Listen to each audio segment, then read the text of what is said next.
বলেছেন তুমি তেমনি ওযু করো। কি করো? ডান দিকে কায়েত হয়ে তুমি শুইবা। তুমি ঘুমানোর আগে একটা আমল করবা, বলবো নি?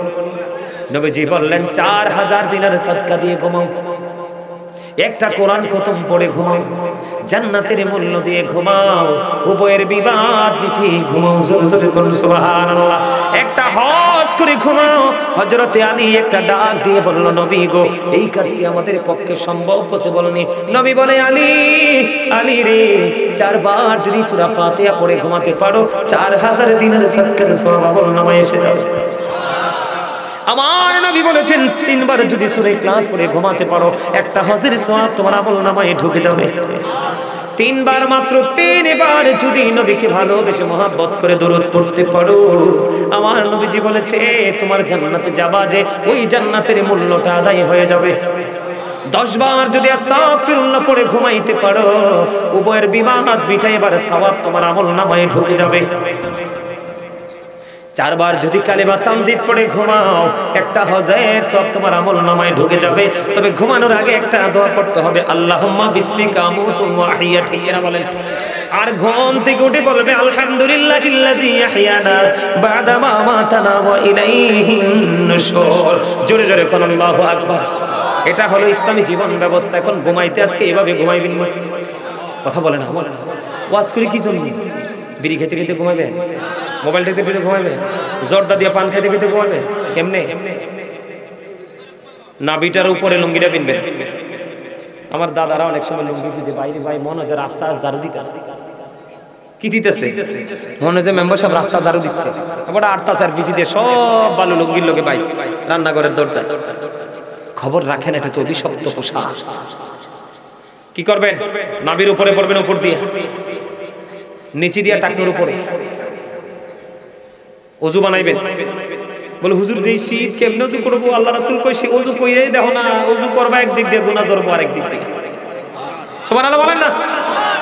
চোখে খারাপ জিনিস দেখেন না?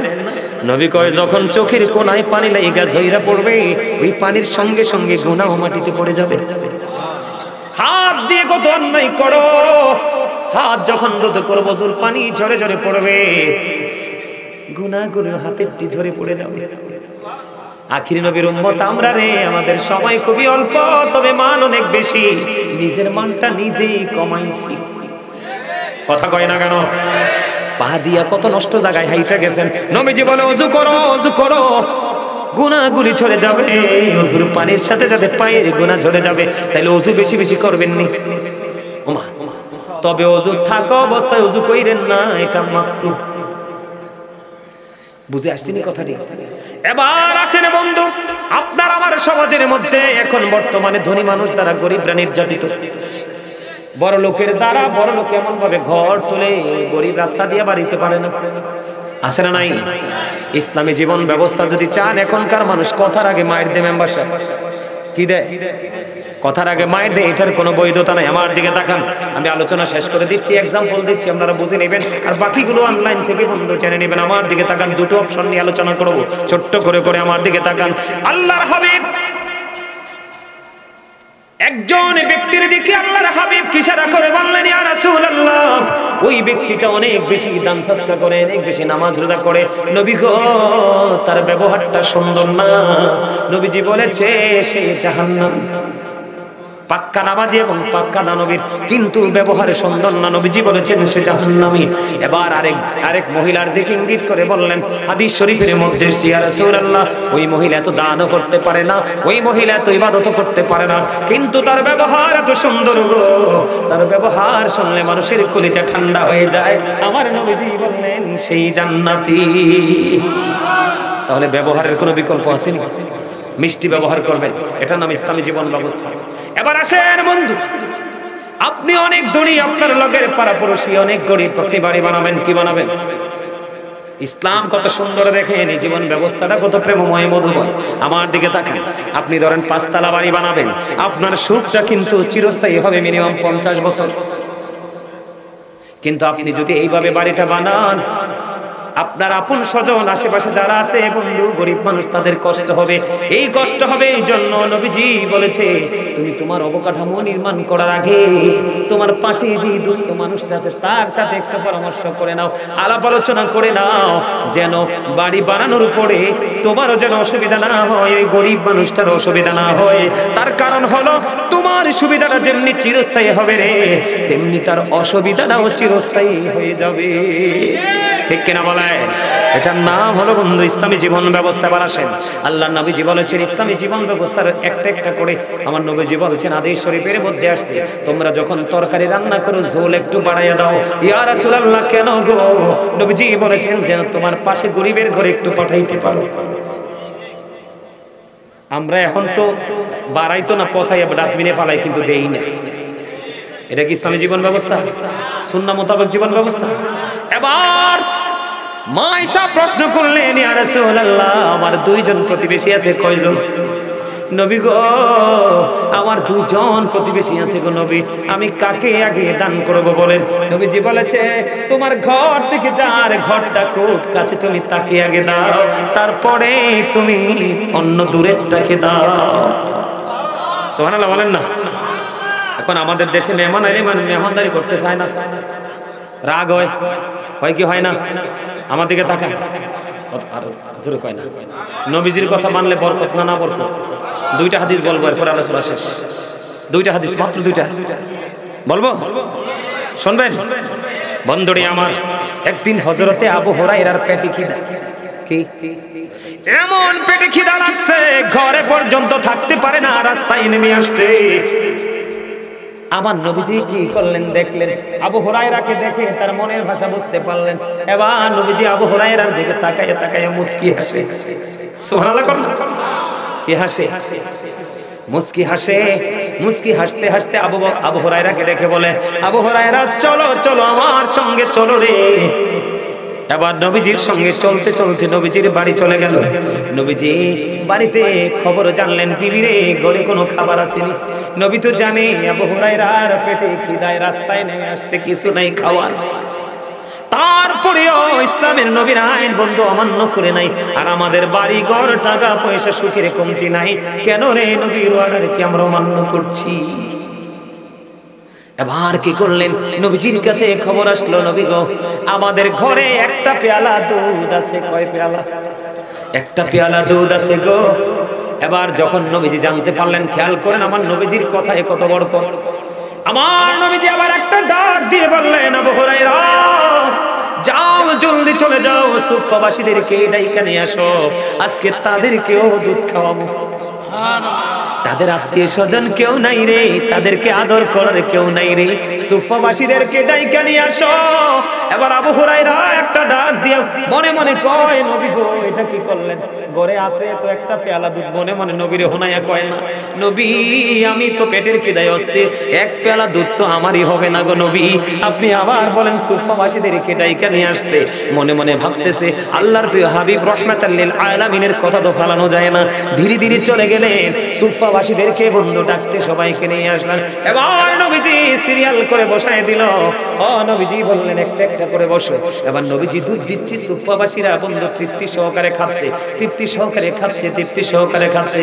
খাইতে খাইতে সমস্ত সুফাবাসীর পেট তৃপ্তির সাথে দুধ পান করা শেষ হয়ে গেল। এবার আমার নবীজি আবু হুরায়রাকে একটা ডাক দিয়ে কয় আবু হুরায়রা কাছে আসো। এবার আবু হুরায়রা কাছে গেল, নবীজি আবু হুরায়রাকে দুধ দিলেন, একটুখানি পান করলেন। পান করার পরে নবীজি বললেন আরেকটু খাও, আরেকটু খাইলেন, আরেকটু খাও, আরেকটু পান করলেন। তিনবার বললেন। নবীজি বললেন আবু হুরায়রা আরো খাও গো। এবার আবু হুরায়রা একটা ডাক দিয়ে বলি ইয়া রাসূলুল্লাহ নবী গো পেটটার মধ্যে একটা ইঞ্চি পরিমাণ জায়গা নাই গো নবী, আমি একটা ফোঁটা দুধ আর পান করতে পারবো না ইয়া রাসূলুল্লাহ। জোরে জোরে বলেন না সুবহানাল্লাহ। আমরা সেই নবীর উম্মত। হাদিসের মধ্যে এসেছে সর্বশেষে প্রাণের নবী দুধ পান করেছে। আমার নবীর কথা মানলে লাভ না লস। আমি বলছিলাম দুইটা হাদিস বলবো, এখন আরেকটা হাদিস প্রেমের হাদিস মনে পড়ছে, বলবো নি? আমি না বলছি দুইটা বলবো, আরেকটা বললে বিরক্ত হবেন না তো? বলে ফেলি। এবার আসেন বন্ধু, আরেকটা মজার হাদিস মনে হইছে আপনাদের কি বোঝানোর জন্য। কারণ এত প্রতিকূল পরিবেশের মধ্যে আপনারা বসেছেন, কি বলে আপনাদেরকে ভালোবাসার প্রকাশ করব বন্ধু আমি জানি না। আমি ধন্যবাদ দিব না, হৃদয় ভরা দোয়া এবং ভালোবাসা আপনাদের জন্য রেখে যাব। অসংখ্য আগাছার মধ্যে আপনারাই হলেন মূল বৃক্ষ। কথা বলে না কেন? এক একটা ছেলে, এক একটা মানুষ, এক একটা ফলের গাছ। খন্দকের যুদ্ধের সময় বন্ধু মজার হাদিস, প্রেমের খবর, অনেক কিছু শিখার আছে নবীর আদর্শ থেকে। ইসলামী জীবন ব্যবস্থা কেমন করে কায়েম করবেন, নবীকে মানলেই বরকতময়, ঠিক না রে ভাই? না মানলেই গজব। এবার হযরত জাবের নবীজির কাছে চলে আসলেন, ইয়া রাসূলুল্লাহ কিছু মুহাজির কিছু আনসার নিয়ে আমার বাড়ি আসেন, দাওয়াত দিয়ে গেলাম। আবু হযরত জাবের রাদিয়াল্লাহু তাআলা করে মাত্র 350 আটার খামির বা জবের খামির, বুঝা নিয়েন কত? মাত্র 350 আটার খামির। ওই যে আমরা যে দলা করি না পানি দিয়া, এটাকে আপনারা কি বলেন? খামিরে বলেন। আমাদের কুমিল্লাতে আবার গ্রামের মানুষ অনেকে কাই বলে, রুটির কাই। আপনারা কি কাই বলেন? কাইও বলেন, মাশাআল্লাহ। তাহলে আমার ভাষা আপনারা আমার ডিস্টেন্স নাই। এবার কি প্রেমের খবর দেখেন, মজা পাবেন। যারা বিবেকবান তারা বন্ধু বড় শিক্ষার জায়গা। আপনি যত বড় হন, যত কোটিপতি হন, আপনি নবীর আদর্শটা কি শুধু তার পাশাপাশি ধারণ করেন, লালন করেন। আমি আসার পরে জানতে পারলাম এখানে আপনারা নাকি বন্ধু সাচ্চা আশিকে রাসূল, কিন্তু বাস্তবতায় তেমন খুঁজে পাই নাই। রাগ হইেন না, হেসানি কোন সত্য কিনা বলেন? আপনাদের কাছে দাওয়াত দিয়ে যাই, অনলাইনে আমার ভিডিওগুলো দেখবেন। হাজার হাজার দিনে পর্যন্ত মানুষ আমরা বসার জায়গা পায় না, এমন মানুষ আমার আলোচনা শোনার জন্য আছে। বড় আশা করে আসে যে ভাই আছে, আমি তো জীবনে আসিনি, হয়তো ওখানে প্রেমিক খুঁজে পাবো। আপনাদেরকে পাইছি, আলহামদুলিল্লাহ। আলোচনাটা শেষ করি। এবার কি করলেন, নবীজিকে বললেন জাবের কিছু মুহাজির কিছু আনসার নিয়ে আসেন। কিন্তু জাবের দাওয়াত দিয়েছে কিছু, খেয়াল করেন। আবার আমার নবীজি কি করলেন, সকল মুহাজির আনসারকে ডাক দিলেন, তোমরা সবাই চলো জাবেরের বাড়িতে, আমাদের সবার দাওয়াত। জাবের দাওয়াত দিছে মুষ্টিময় কিছু। কি নবীজি দাওয়াত দিছে কারে? সবাই রে। এবার জাবের তো কানে আওয়াজ আসছে, নবীজি যে সবাই রে ডাক দিয়ে বলছে চলো। জাবের দৌড়ে চলে গেলেন, বিবি বিবি রে তুমি না বললা কয়েকজনকে দাওয়াত দিতে, আমি তো কয়েকজনকে দাওয়াত দিছি রে বিবি। আমি নিজেই কানে শুনতে পাইছি আমার নবী সকল মুহাজির আনসারকে নিয়ে আসতেছে। বিবি ডাক দিয়ে বলল, স্বামী গো টেনশন করো না, আমার নবী তো রাহমাতাল লিল আলামিন। এবার কি করলেন, ধীরে ধীরে ধীরে ধীরে সবাই বন্ধু চলে গেলেন। যাওয়ার পরে নবীজি ডাক দিয়ে বললেন, জাবের রুটির খামিরের যে বক্সটা আমার কাছে নিয়ে আসো, কিন্তু ঢাকনা সরাইও না। আসার পরে নবীজি থুতু মোবারক লাগাইয়া দিলেন। এবার ঢাকনা সরাইও না, একটু একটু করে খামির থেকে রুটির কাই বের করো আর রুটি বানাওয়ার দিতে থাকো। এবার বললেন, জাবের চুলা থেকে ছোট্ট একটা ছাগলের বাচ্চা রান্না হয়, ছোট্ট ছাগলের বাচ্চা গুচ্ছের পাতিলটা আমার কাছে নিয়ে আসো। এবার কি করলেন, নবীজির কাছে নিয়ে আসলো। জাবের ঢাকনাটা সরাইও না। নবীজি এটার মধ্যে একটু থুতু দিয়ে দিলেন, থুতু মোবারক দিয়ে দিলেন। ঢাকনা এক সাইড করে করে তরকারি দিতে থাকো, রুটি দিতে থাকো। বন্ধু ওই খন্দকের ময়দান থেকে বন্ধু মাত্র 350 রুটির খামির, আটার খামির আর ছোট্ট একটা ছাগলের বাচ্চা, সকলে খাইতে খাইতে বন্ধু 1000 মুহাজির আনসার ভক্ষণ করেছে। আর জোরে কন্যা সুবহানাল্লাহ। 1000 মুহাজির আনসার বন্ধু ভক্ষণ করেছে।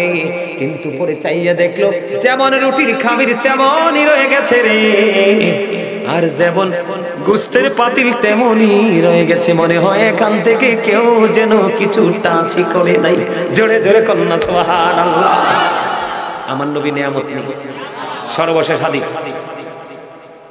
একদিন আল্লাহর হাবিবের কাছে এক মেহমান আসতেন ক্ষুধার্ত হয়ে, এটাও হাদিস শরীফ। আসার পরে নবীজির কাছে একটু সাহায্য খাবার চাইলেন। নবীজি নবীর এক বিবির ঘরে খবর পাঠালেন, বিবির ঘরে কি আছে? এবার বিবি খবর পাঠালো, ইয়া রাসূলুল্লাহ ঘরে পানি ছাড়া কিছু নাই গো। খেয়াল করেন, নবীজি উত্তর পাইলেন, আরেকজন বিবির কাছে খবর পাঠালেন। ওই বিবি উত্তর দিল, নবী গো ঘরে পানি ছাড়া কিছু নাই। এবার বন্ধু অসংখ্য সাহাবী আছে উপস্থিত নবীজির সামনে। সমস্ত সাহাবীকে ডাক দিয়ে বললেন, তোমরা কে আছো রে? আজকের রাতের জন্য মেহমানটার দায়িত্ব নিবা, ক্ষুধার্ত মানুষের দায়িত্বটা নিবা। একজন আনসারী সাহাবী দাঁড়ালেন। একজন আনসারী সাহাবী দাঁড়িয়ে বন্ধু দাঁড়িয়ে আবার একটা ডাক দিয়ে বললেন, ওই মেহমানকে নিয়ে উনি ওনার বাড়িতে গেলেন, যাইয়া বিবিরে ডাক দিলেন, বিবিরে, বিবি আমাদের ঘরে কোনো খাবার আসেনি স্বামী গো, আমাদের ঘরে অতিরিক্ত কোনো খাবার নাই, আমাদের ছোট্ট একটা বাচ্চা আছে, ওই ছোট্ট বাচ্চার একটু খাবার আমাদের ঘরে আছে। নবীজি ওই আনসারী সাহাবী তার বিবিকে ডাক দিয়ে বললেন, বিবি রে আমি আমার নবীর কাছ থেকে চাই আজকে একটা মেহমান আনছি, মেহমানদারি করবো। বিবি ঘরে তো কিছু নাই, আমি জানি রে, যেইটুকু খাবার আছে বাচ্চার মেহমানকে উপাস রাখতে পারবো না। বিবি সন্ধ্যা যখন হবে প্রদীপটা নিভাইয়া দিও, প্রদীপটা নিভাইয়া দেয়া বাচ্চাটাকে কৌশলে ঘুম পাড়াইয়া দিও, রাতের বেলা মেহমানকে খাবারটা দিয়ে মেহমানদারি করবো। ঠিক বিবিকে যেমনি বললেন তেমনি ভাবে বন্ধু বিবি কাজটা করলো। ও মেহমানকে বাচ্চার খাবারটা দিয়ে মেহমানদারি করলো। রাত্রিটা ফুরিয়ে গেল, সকালে যখন হলো আপনার আবার পানির নবীর দিকে বন্ধু ওই আনসারী সাহাবী রওনা দিলেন। ওই আনসারী সাহাবীকে নবীজি দেখে আর মিষ্টি মিষ্টি হাসে। আনসারী সাহাবী এবারে খুশি হয়ে গেলেন, ইয়া রাসূলুল্লাহ, নবী গো এত প্রেমময় দৃষ্টি দিয়ে হাসির কারণ কি গো নবী?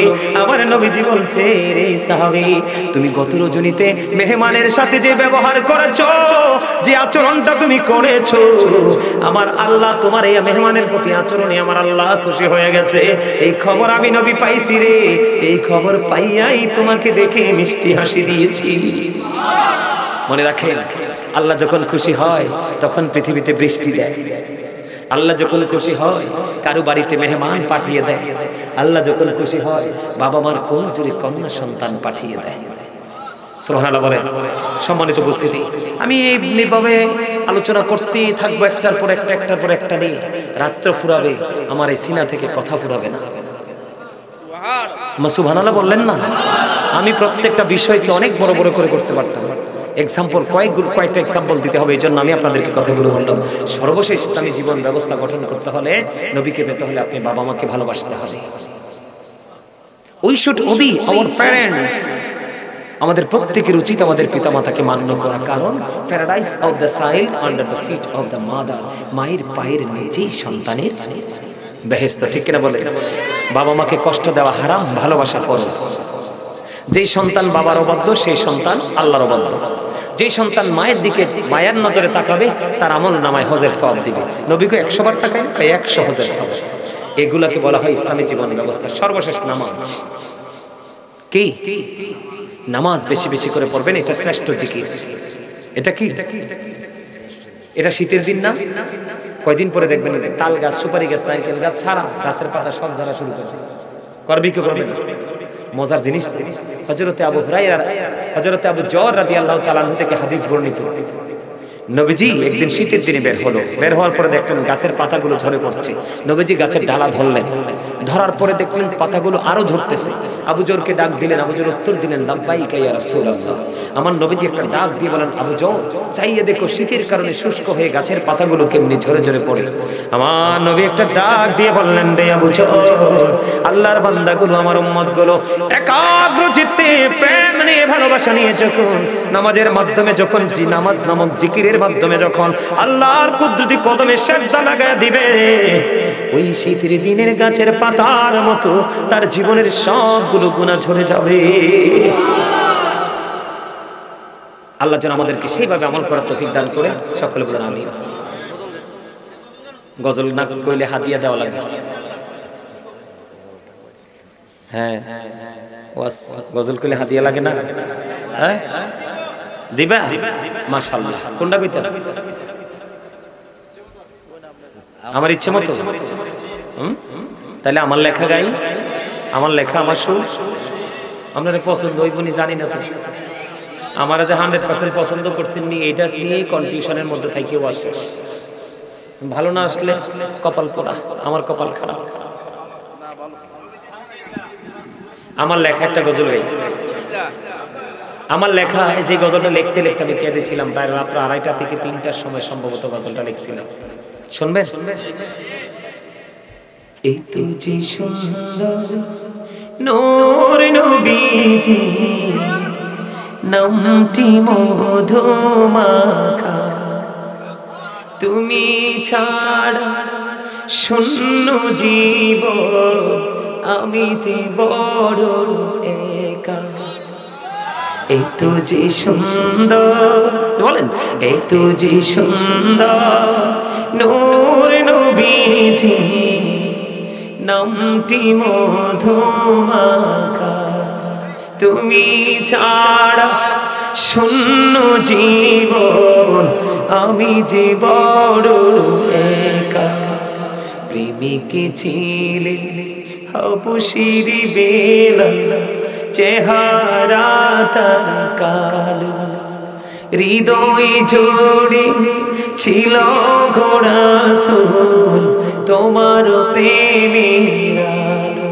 বলিন প্রেমিক ছিলে হাবশির বেলাল, চেহারা তার কালো, হৃদয় জোড়ে ছিল গোরাসুল, তোমার প্রেমের আলো।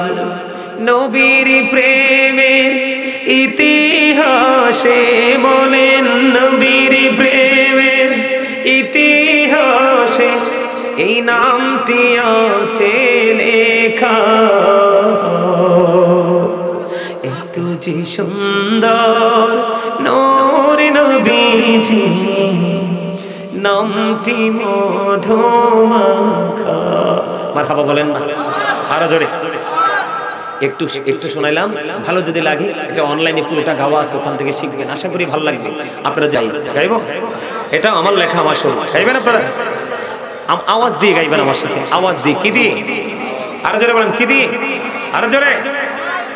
ওগো নবীজি কেমন করে বলো তোমায় দেখি, ওগো নবীজি কেমন করে বলো তোমায় দেখি। আছো তুমি ওই মদিনায়, আছো তুমি ওই মদিনায়, সঙ্গে নিয়ে দুই প্রেমিক সাথী। আবু বকর ওমর আছে না নবীর সাথে? আছে না? জানেন আপনারা?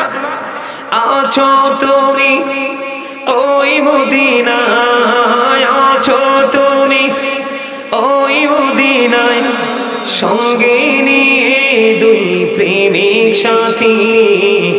কেমন করে বলো তোমায় দেখি, দেখার আশা আমার মনে পুষে রেখেছি আপন করে। বলেন দেখার আশা পুষে রেখেছি আপন করে। পাই যদি গো নবী তোমার দিদার, শীতল হবে মোর দুটি আঁখি। কেমন করে বলো তোমায় দেখি। মারহাবা। আপনারা আমার গজলগুলো নির্জনে একা, কোনো টেনশন থাকবে না, তখন শুনবেন, তখন বুঝতে পারবেন। ঠিক আছে।